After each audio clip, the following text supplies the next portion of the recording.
Ainda bem que meus exames do coração estão em dia, porque não tem quem aguenta essa gangorra de emoção que é torcer pro esporte, não, velho. Como é que pode? Se não ganha pro Vasco, dentro de casa, na ilha, que é obrigação. Um jogo contra o Vasco me deixou desconfiado. Time horrível. Quer dizer, o primeiro jogo, né? Mas depois dessa rodada estou muito confiante. Vamos ganhar. Família, a Golcase me quebrou. Que isso, que capinha. Como é que pode uma capinha me emocionar, gente? Que isso, família? Que coisa é essa? É o Vasco, eu tô carente. Mas, poxa, meu sonho, minha vida, tô vivendo um sonho, sendo o pai de princesa, da minha filha. Aí, poxa, começa aqui. Que isso, família? Eu tô carente. Vasco, me dá alegria, pelo amor de Deus. Sabe o que aconteceu quando eu mostrei essa capinha aqui pra minha filha? Papai, seu Flucê, o Vasco é chato. Mas essa capinha é brava demais, família. Minha vida e o Vascão. É isso, tamo junto. Ai, ai. Família, bom dia, uma excelente quarta-feira, um dia abençoado para todos nós. Mais uma resenha aqui no canal Vasco em Família. Coloquei aí no início do vídeo, né, um torcedor do esporte falando da nossa vitória e logo depois também um torcedor do Botafogo comentando, né, sobre o confronto do dia 11. Além disso, eu preparei aqui porque tudo isso vai levar a gente para um só caminho, que é chegar em dezembro tranquilo, em paz. É isso, vamos pegar a atuação do Vasco ali contra o Sport, eu ia falar esporte, analisar ali nessa opinião, essa visão do torcedor do Botafogo, projetando esse clássico, essa decisão pela Copa do Brasil. E ontem, né, encerrou a janela de transferências e, claro, né, os jogadores que chegaram podem ajudar a mudar esse cenário e o Vasco chegar tranquilo lá em dezembro. E por esse motivo, separei aqui dois cortes nesse sentido também. Um da ESPN, né, analisando ali os reforços do Vasco e destacando o Carlos Cuesta e também o Matheus França, né, porque o Mário Marra, ele acompanha muito, né, a Premier League e ele exalta ali essa contratação do Vasco em relação ao Matheus França. E a galera também dos donos da bola aqui do Rio de Janeiro chegaram até a comentar por lá que o Vasco, dentro das suas condições, fez a melhor janela do Rio. Você concorda? Além de repercutir aqui um pouco mais a situação do Jair, né, que falou através da sua rede social. Temos algumas notícias aqui em relação ao PH e também o Tietê, visando esse confronto contra o Botafogo e muito mais. Então chega aí que tem muita resenha nessa quarta-feira. Mas antes, deixa eu te pedir aquela moral. Se não for inscrito aqui no canal Vasco em Família, se inscreve, deixa o like, ativa o sininho para não perder os próximos vídeos, comenta e hypa o vídeo para fortalecer o trabalho do Thiagão. E rapidamente deixa eu falar aqui da parceira do canal, que é a Golcase. É isso mesmo, vai estar o nosso cupom e também o nosso QR Code. Esse QR Code vai te direcionar lá para o site da Golcase e logo entrar nos produtos do nosso Vascão. É diferente demais, família. É muita qualidade, se liga só. Olha isso, e a capinha aqui tá fazendo chorar aqui, né? Infelizmente minha filha não captou essa emoção, mas eu não desisti. Ela vai botar a Cruz de Malta, família. Ó, legal demais também, ó. São produtos licenciados pelo Vasco da Gama e de muita qualidade, família vascaína. Então, comprando na Golcase vai estar fortalecendo o trabalho do Thiagão. É só você usar aqui o cupom Família Vasco. Capinha de celular que você pode personalizar. A garrafa também, ó, tá aqui com o nome da minha filha e muito mais. Tem bolsa térmica, tem mala para viagem, tem de tudo na Golcase. Entra lá que com certeza você não vai sair do site sem comprar alguma coisa do nosso Vascão, mas aí você utiliza o nosso cupom Família Vasco para fortalecer esse belo gosto. Vamos seguir a nossa resenha com essa postagem do volante Jair. Tá na tela. Novamente a temida lesão me afasta dos gramados. Planos serão adiados e novos desafios virão, mas darei o meu melhor mais uma vez, nessa recuperação e em todos os obstáculos que vierem. Obrigado pelas mensagens de apoio. Seguirei confiando nos planos de Deus para minha vida. Tá aí o volante Jair, que também mandou uma mensagem em relação ao Aderlan, né, que ontem também postou uma mensagem na sua rede social, Inclusive, eu comentei sobre isso no nosso último vídeo, mas acabei me empolgando, falando demais, o vídeo estava dando quase um filme e eu tive que cortar esse trecho aí, que eu estava falando dessa situação do Aderlan. Mas ele pediu desculpas, né, pro Jair, inclusive ele toca no ponto que ele também teve essa lesão recentemente, ele falou que é muito difícil para a cabeça do atleta, para a família, as dores, né, para recuperar é muito complicado realmente, mas ele toca também no ponto de alguns torcedores do Vasco, ele fala dessa forma, estarem ameaçando ele, a esposa, a filha, se eu não me engano. Então o Jair acabou postando isso aqui, ó. Ao entrarmos em campo, nós atletas estamos suscetíveis a nos lesionarmos e lesionarmos colegas de profissão em todo e qualquer lance, ainda que não haja intenção. No último jogo tive o LCA rompido e por conta disso o atleta que dividiu a jogada comigo, Aderlan, vem sendo atacado. Quero pedir encarecidamente que cessem os ataques em respeito a mim e a ele, que inclusive humana e surpreendentemente me ligou para saber como eu estava e desejar uma boa recuperação. Tá aí, é muito engraçado que nesse trecho do vídeo que eu tive que cortar porque estava dando um filme que eu falei tanto, eu falei exatamente isso. Poxa, eu tenho certeza que o Jair não vai gostar nem um pouco disso aí. E aí, coloquei esse ponto aqui porque o Jair também pode. Poderia ter acontecido ao contrário. O Jair ter lesionado o Aderlan. Sei que não é o perfil do Jair, o Jair é um cara mais técnico, né? Não é esse cara de chegar junto. Mas num lance bobo, cara, às vezes dá um tapa ali na frente, o Aderlan acha que vai conseguir, dá o tapa, o Jair vem pra roubar a bola e acaba acertando o pé. E aí, né, acontece o que aconteceu. Porque no caso ali do Aderlan, chegou firme, chegou forte, a tesoura voadora, um UFC, mas ele acerta a bola e depois, né, prende ali o pé do Jair, que acaba rompendo ali o ligamento do joelho. E assim, família, eu não sei, acho que a mensagem que a gente tem que passar é que isso foge do futebol. Isso foge muito do futebol, não tem nada a ver com futebol. Isso envolve caráter, tá? Na minha opinião. Porque a pessoa que tem a capacidade de não se colocar no lugar do outro, é difícil demais. Eu tenho muita dificuldade de entender. Porque, peraí, poxa, imagina comigo. Pensa você, com a minha mãe, com a minha esposa, com a minha filha, com o meu filho, um cara chegar e falar isso, aquilo, vou te pegar. Pensa bem, para pra pensar, bota a mão na consciência, mano. Porque assim, por mais que você não vai fazer nada, né, de repente um cara de outro estado nunca vai ver o Aderlan e a família do Aderlan na vida. Mas, pô, tem que parar pra pensar que olha o país que tu vive, mano. E tu vai traumatizar uma família, uma esposa que não tem nada a ver com isso, uma filha, um filho. Pô, pelo amor de Deus, cara, que mundo é esse, gente? Que mundo é esse? Então tá aí o Jair, né, pedindo pra galera parar com esse tipo de situação, né? Vamos seguir a nossa resenha e falar dessa situação dentro de campo. Infelizmente aconteceu, né, com o volante Jair tá fora da temporada. Vasco não deve fazer contratação para a vaga de Jair. Né? Informação aqui do canal Atenção Vascaínos, né? Entendo que é difícil, né, você ir no mercado e achar um volante de confiança. É complicado realmente agora que a janela, né, fechou ontem. Então você vai ter que buscar jogadores livres, ou no mercado da Série B, C, difícil. Eu acho que o ideal, né, era o Vasco tentar de alguma forma recuperar aí o Paulinho, né, cara? Eu sei que não envolve somente o Vasco, envolve o jogador, né, que não está vivendo um ano legal, mas seria um reforço caseiro, né?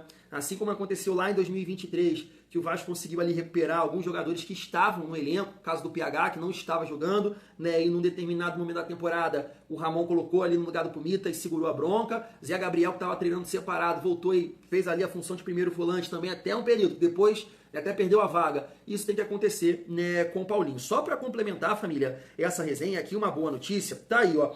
Paulo Henrique e Tietê estão evoluindo bem da lesão e devem estar disponíveis para enfrentar o Botafogo na Copa do Brasil. Isso aqui é um bom ponto para a gente debater, porque eu acho que é um jogo que o gramado acaba também influenciando nisso, né? A bola rola demais, é um jogo rápido, e aí é o seguinte, o PH ele não me preocupa, porque o PH, como o De Aranha fala, é um cavalo. Então a gente viu o PH no sacrifício no jogo contra o Botafogo na nossa casa, muito bem ainda, mesmo assim ganhando dividida, mesmo assim dando tapa na frente, mas isso não é o caso do Tietê. Então, assim, tá evoluindo, mas até que ponto? Porque se o Tietê não estiver 100%, me preocupa, tá? Me preocupa demais.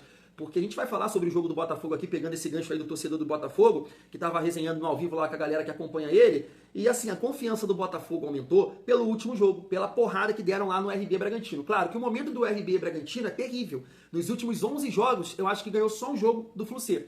Então não é um momento legal. Mas quem acompanhou a partida viu que foi um Botafogo muito mais intenso, muito mais rápido, forte, botando correria, pressionando. Então você ter um jogador meia boca no setor de meio campo é muito complicado. E é aquela resenha que eu puxo aqui com vocês. Não é avaliar, analisar somente o Tietê individualmente. Ele faz parte do coletivo. E o seu coletivo já tem dificuldade nesse sentido, na parte física. Então é difícil, não acho que o Diniz vai fazer isso. Então ele vai entrar com o time Coutinho e Verratti.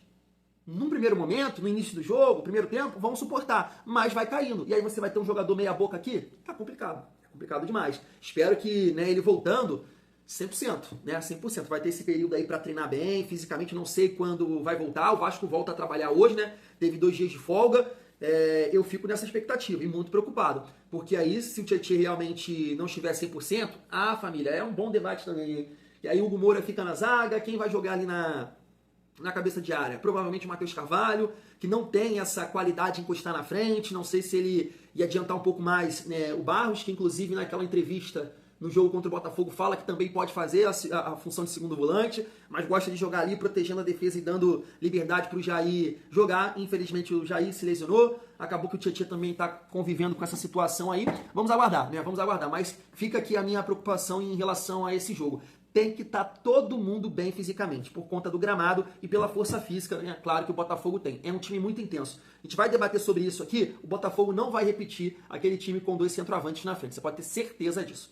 Vamos seguir aqui a nossa resenha e eu quero reagir com vocês, né? Esse corte que eu separei aqui da galera da ESPN, avaliando, analisando a nossa janela, os donos da bola aqui também do Rio, e a galera, né, os torcedores aí, um torcedor do esporte, melhor dizendo, e um torcedor do Botafogo pra gente projetar a nossa temporada, falar dos reforços, né, esse jogo contra o Esporte e projetar o jogo contra o Botafogo. Se liga só. Que assim, é que o sorriso do torcedor do Vasco, de um tempo pra cá, tem sido sempre com alguma desconfiança, porque o Vasco em campo não consegue ser constante, né? É um jogo brilhante, seguido de 2 derrotas que você pensa assim, não é possível que é o mesmo time que ganhou na semana passada. Mas é preciso entender que o futebol ele é feito no dia a dia, né? O técnico vende a ideia dele e naquele dia deu muito certo, no outro dia o jogador foi neutralizado, não conseguiu render. Se você para pensar com formação de elenco, a gente tem que falar de uma evolução, né? Tem jogadores melhores, né? Pega no início do ano e pega agora, tem jogadores melhores, tem jogadores que podem ajudar mais. O Matheus França, a volta dele, a saída dele do Crystal Palace, para mim é uma pena, pensando no Crystal Palace, pensando no campeonato na Premier League, ele jogando na Europa, porque ele é um jogador de muito potencial. Só que ele foi contusão. Então ele volta até para ele poder jogar de novo, né? Porque ele não estava conseguindo jogar. E eu acho que ele vai, tendo condição física, vai jogar, vai acrescentar. No mais, Marcelo, dá uma olhada ali. O Vasco se reforçou. E na defesa também, ó. Ali, ó, Renan, o Piton. Então, mas ali, porque você tem que pensar que o Hugo Moura, na verdade, não é zagueiro, né?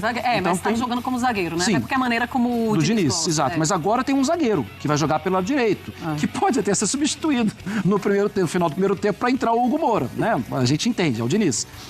Mas tem ausências. Vai jogar sem o Verratti. Isso pode ser situação de jogo.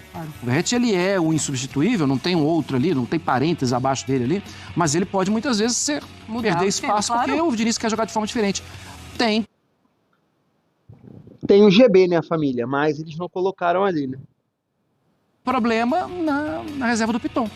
No mais, assim, o Vasco está se qualificando. Está tendo mais jogadores e mais opções para o Fernando Diniz. O Carlos Cuesta e Matheus França são titulares nesse time, Jean? E aí, assim, a gente colocou ali o Matheus França no Coutinho, né? Mas ele pode jogar também em outro lugar. Exatamente, pode. Eu acho que ele vai ser titular muito mais vezes do que apenas como uma alternativa para o Coutinho, que é necessária também. Então, eu acho que é uma contratação muito interessante e acho que a necessidade do Vasco, aí até pegando como gancho que o Marra falou, talvez no Crystal Palace ele fosse ter dificuldade para jogar constantemente, jogar o tempo todo, até por ter vindo de lesão, não ter se firmado e tudo mais. Então, acho que a necessidade do Vasco vai fazer com que ele entra em campo muito mais constantemente. É uma belíssima contratação. O Cuesta talvez nem voltasse nesse momento se não fosse a Copa do Mundo no próximo ano. Acho que esse é um fator que clubes brasileiros e sul-americanos podem se aproveitar, né? Às vésperas de uma Copa do Mundo, de dizer, não, aqui você tem mais espaço, aqui você tem também visibilidade. E aí não estamos falando de um cara que estava numa das 4 ou 5 principais ligas da Europa, estava no Galatasaray, que é um clube importante, de uma liga assim cada vez mais rica, mas acho que a chance de jogar e de repente se firmar no Vasco pode dar ao Cuesta mais visibilidade pensando numa vaga em Copa do Mundo. Acho que também chega para ser o titular. E é isso, é o que o Marra falou, o time é bom, não é, agora ainda mais, não é para estar aonde está na tabela. A gente lembra do ano passado de um Corinthians que fez um mercado muito forte no meio de temporada, quando brigava desesperadamente para se afastar da zona de rebaixamento e conseguiu com isso, né? Não só se afastar da zona do rebaixamento, mas subir muito e acabar conseguindo até vaga em pré-Libertadores. Acho que a expectativa do Vasco é a mesma. Não me refiro a Libertadores, mas me refiro a conseguir, com esses reforços, com o elenco mais encorpado, escapar da zona lá de baixo, até porque ele tem elenco para isso, sobretudo se comparado hoje aos times que estão nessa zona de rebaixamento. Vascão. É só no 08, fi. Aqui, ó. Pra mim é a melhor janela dos times cariocas. Só no 08. Que mostra a Cuesta, realidade do empréstimo. Robert Renan, zagueiraço, empréstimo. Barros, retorno. Thiago Mendes, custo zero, belo negócio. Foi muito bem o Vasco. O colombiano lá, o Gomes. Andrés Gomes. Empréstimo. E o Matheus França, ex-Fla, empréstimo. Meteu 32 Cruzeiro do João Vitor e mais 32 do Luiz Gustavo. Então, assim, o Vasco não gastou nada e botou 64 conto pra dentro. Pelo que o Vasco tem pra investir, eu achei a melhor janela dos times cariocas. O pessoal fala, mas o Flamengo trouxe o Saúl, trouxe o Samuel Lino, só que o Flamengo tem de onde tirar pra investir nesses jogadores. O Vasco fez uma janela muito criativa, trazendo jogadores bons e jovens, Robert Renan, Matheus França. O Gomes é bom, cara. Gomes também, sem ter dinheiro pra gastar. E se for só para um porém, eu acho que o Vasco ainda precisa de zagueiro, porque o Vasco já precisava de zagueiro, se desfez de 2 zagueiros, trouxe 2 zagueiros, então ainda falta zagueiro. Acho que em questão de quantidade mesmo, mudou os nomes, mas ainda falta zagueiro em quantidade, mas de forma geral achei uma janela muito boa do Vasco para um clube que não tem dinheiro para investir no momento. Fernandão, isso aqui é o famoso tirar leite de pedra, tá? É isso aí, eu concordo com o Dorileu e acho que ainda precisa de mais uma posição aqui, de um centroavante de ofício para dividir essa responsa com o Verratti. Colocar ali o DVD, improvisar o Nuno Moreira de falso 9 junto com o Felipe Coutinho, é interessante, pode funcionar. Até o Matheus França também já jogou assim, né? Mas eu acho que precisava de um centroavante de origem com uma característica diferente da do Verratti para dar ao Diniz mais versatilidade para poder escalar o time do Vasco dentro das dificuldades que eles vão encontrar na temporada. Mas com relação ao que tinha no bolso e com o que fez, o Vasco foi muito bem nessa janela mesmo. Não sei se foi a melhor, mas foi muito bem mesmo. Ô amigo, ainda bem que meus exames do coração estão em dia, porque não tem que aguentar essa gangorra de emoção que é torcer pro esporte não, velho. Como é que pode? Se não ganha pro Vasco, dentro de casa, na ilha, que é obrigação, adversário direto vai ganhar pra quem? Me diga aí. E ainda tem esse aloprado aqui, desse João Silva, que falha nos 2 gols, meu irmão. Pelo amor de Deus, Thierry sai do time, o esporte desmonta. Aí tem quem no banco? João Silva, o cara acha que vai fazer uma gracinha, não. Falha nos 2 gols. E no segundo, misericórdia, velho. Pelo amor de Deus, bicho. É isso, não tem como não, é se contentar com a Série B mesmo. Vou dizer a vocês o que foi que eu fiz da minha vida pra merecer um castigo desse. Deus me livre, velho. Eu nunca diria que eu ia passar por uma situação dessa com o esporte, não. A gente tá se caminhando pra ter a pior campanha da história dos pontos corridos da Série A do Campeonato Brasileiro.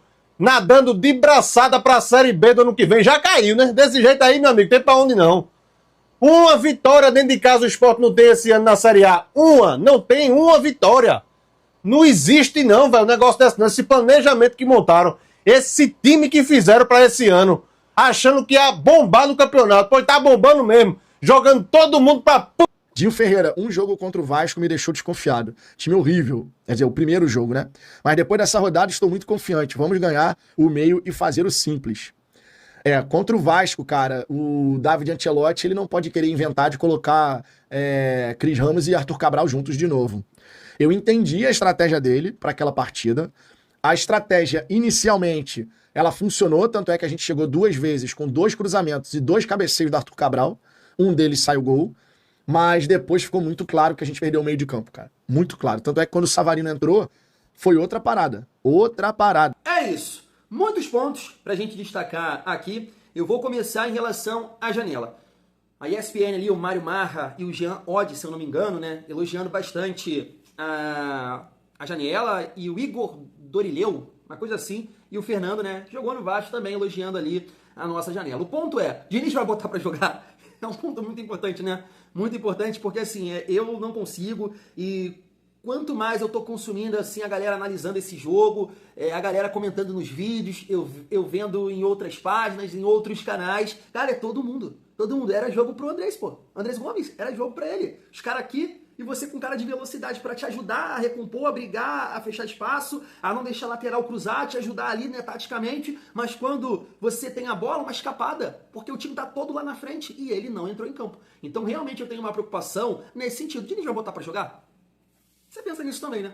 Isso é um ponto. Mas aí tem alguns detalhes. E eu já falei isso aqui. Eu acho que o Vasco, nesses 4 jogadores, né, principalmente Robert Renan e Cuesta, Matheus França e Andrés Gomes. Jogadores jovens, que a gente entende que fisicamente vão evoluir, evoluir no sentido individual e evoluir o nosso time, né, o coletivo, trazendo mais força, colocando mais intensidade, mais disposição, ter jogadores também né, para explodir, para arrancar, para contra-atacar, para ajudar taticamente. Isso é muito importante. Então a gente torce para que eles possam entrar em forma mais rápida possível nos treinos, né, e quando o Diniz bater na cabeça dele e botar pra jogar. E claro, né, melhorar o nível da nossa defesa. E 2 jogadores também. O Cuesta, a gente sabe que é muito físico, é muito rápido, é forte. Sempre foi um destaque nesse sentido da galera falando dele. O Robert Renan, eu não lembro se ele tem, acho sim que ele tem uma boa velocidade, mas a principal característica dele, eu acho que é o recurso, né, a técnica. Ele é um cara muito talentoso, tanto que o Zé Elias falou aqui, né, para tomar cuidado com ele nesse primeiro momento, porque é um cara que tem muita confiança, ele acredita muito na qualidade dele, sair jogando, driblar o adversário. Eu falei, não vai adiantar nada, fala isso pro Diniz que vai entrar aqui, vai sair ali e ele vai botar pra rolo. E beleza, se o cara acrescentar, se o cara agregar, faz parte. Então, de repente, a zaga do Vasco aí pra sequência da temporada vai ser Cuesta e Robert Renan. Mais pontuando aqui que o Freitas, né, altos e baixos, eu acho que foi também uma boa contratação. Então, vejo a galera aí elogiando, e por isso que eu coloquei nesse corte da galera falando da janela, dos reforços, porque a gente segue aqui pro jogo contra o Sport. Foi a primeira vitória do Vasco no comando do Diniz, na minha opinião, tirando ali a do CSA, porque é um time de Série C, tá? Mas as vitórias do Diniz, tirando essa, todas passaram uma mensagem positiva, todas, poxa, agora vai, o torcedor, né, acreditando, e dessa vez não aconteceu. Por isso que eu tô acreditando aí na psicologia reversa e o Vasco vai conquistar os resultados, porque foi uma vitória, mas num sufoco surreal, né? Cara, todo mundo passou mal com o Fernando Diniz e não entendeu absolutamente nada do que ele estava tentando fazer ali. Eu tenho certeza, se eu abrir aqui uma enquete e falar, o Diniz tentou empatar e perder aquele jogo, vai ganhar. O Diniz tentou te irritar? Também. O Diniz tentou te infartar? Também. Porque não faz sentido, família. Eu sei que tem pouquíssimas pessoas aqui tentando defender o Diniz nesse sentido. Tem, pior que tem. Cara, mas é surreal. O que esse cara fez no jogo de domingo foi surreal. Surreal, assim, inacreditável. Como ele estava irritando ali, vendo o time se arrastando em campo e mexer quase com 35 minutos. Tá? E no jogo contra o Corinthians foi uma situação também dessa, demorou a mexer, o time morrendo, ao ponto de tomar no segundo tempo ali a mesma jogada, clarão, o Garro domina, pensa, respira, toma um café, chuta e sai o gol do Corinthians. Porque ele não colocou sangue novo, porque ele não botou pegada no time ali para, né, preencher os espaços. Então, assim, essa partida contra o Sport, eu saí bem assustado, tá? Bem assustado, porque não sei se o Diniz ele tem essa capacidade de olhar para o trabalho dele, de olhar para dentro e falar, véi, será que todo mundo tá falando merda e só eu estou certo? Falo isso aqui com vocês direto, né? Até aqui, convicção. Passou daqui, irmão, é loucura. É loucura, pô. É loucura. Então vamos ver. E aí eu pego o gancho aí do jogo do Botafogo, no dia 11, essa decisão que eu quero muito passar, cara, muito passar mesmo. Quero chegar nessa semifinal aí de Copa do Brasil e acho sim que o Vasco tem grandes chances de passar. Mas é um bom ponto, né? Você vai acompanhando algumas lives dos torcedores do Botafogo, e a galera não gostou dessa mudança tática aí, porque tirou um pouco de intensidade, e normal, né? São 2 centroavantes que não tem tanta mobilidade. De fato, o meio-campo acabou ficando sem ninguém ali, né? Porque jogaram com o Arthur, Montoro e 2 centroavantes, e os 2 volantes aqui. Então o Jair conseguiu, né, de alguma maneira brilhar ali nesse espaço. O Barros também foi muito bem nesses duelos que teve em alguns momentos ali, né, de movimentações para dentro, então ele conseguiu fazer boas leituras, e não vai ser assim, né, no jogo de volta, porque contra o RB Bragantino, ele colocou a estrutura normal, podemos dizer assim, né, no futebol de hoje em dia, 2 volantes, 1 meia, 2 pontas, 1 9. Então ele vai jogar assim contra o Vasco. E aí, trazendo para o nosso contexto, família, eu sinceramente acho que tem 2 times no Brasil que podem jogar da mesma forma, infelizmente, tá? Da mesma forma, independentemente do local, do time, do adversário, nesse contexto aqui sul-americano, né? Porque quando joga fora, até muda a forma,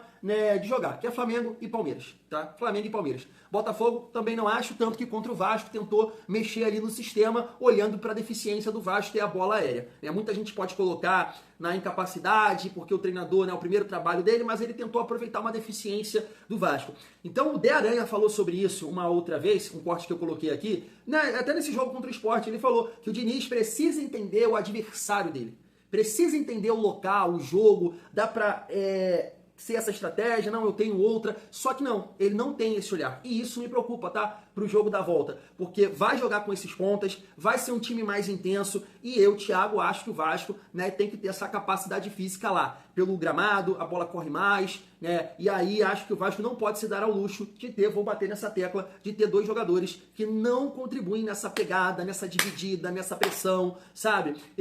Família, se você observar os lances contra o Sport, né, o Verratti e o Coutinho dividiram ali algumas bolas, né? O Verratti dividiu, né, o segundo gol no alto e depois ele pressiona ali com o zagueiro. Mas, cara, tem vários lances que você tem a oportunidade de ganhar uma dividida, mas, cara, os caras não conseguem, sabe? Tanto ele quanto o Coutinho. Fisicamente já não dá. Tu acha que vai, não vai, tá pesado, os dois. Então, nessa partida contra o Botafogo, na minha opinião, cara, é um ou outro. Um ou outro. Não dá pra ser os dois.